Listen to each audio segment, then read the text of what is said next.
அம்மனுக்கு திங்கட்கிழமைகளில் மட்டும் நடைபெறும் சிறப்பு வழிபாடு. எல்லா அம்மன் கோவில்கள்லையும் வந்து ஆடி மாசத்துல வர வெள்ளிக்கிழமைகள் தான் வந்து சிறப்பு வழிபாடானது வந்து நடைபெறும். ஆனா இந்த வாழைப்பந்தல் பச்சையம்மன் கோவில்ல மட்டும் வந்து திங்கட்கிழமைகள்ல தான் வந்து சிறப்பு வழிபாடானது வந்து நடைபெறுது.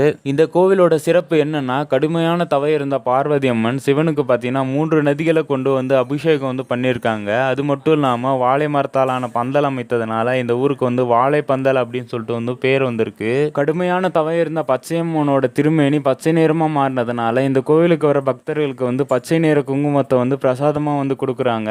இந்த கோவிலுக்கு வரவங்க பார்த்தீங்கன்னா வந்து ஏதாவது வேண்டுதல் வச்சா அது வந்து நிறைவேறுனா பச்சை நிற குங்குமம், பச்சை நிற வளையல், புடவை எடுத்துட்டு வந்து இந்த அம்மனுக்கு வந்து சாத்திட்டு போறாங்க. இந்த கோவிலானது அமைந்திருக்கும் இடம் பார்த்தீங்கன்னா வந்து 3 நதிகள் கூடும் இடமா இருக்கிறதுனால இந்த ஊருக்கு வந்து முக்கூட்டு அப்படின்னு சொல்லிட்டு வந்து பேர் வச்சிருக்காங்க. காலப்போக்கில் வந்து அது மூங்கப்பட்டு அப்படின்னு சொல்லிட்டு வந்து மாறி இருக்கு. இந்த கோவிலானது வந்து எங்க இருக்குன்னா திருவண்ணாமலை மாவட்டம் ஆரணியிலிருந்து 10 கிலோமீட்டர் தொலைவில்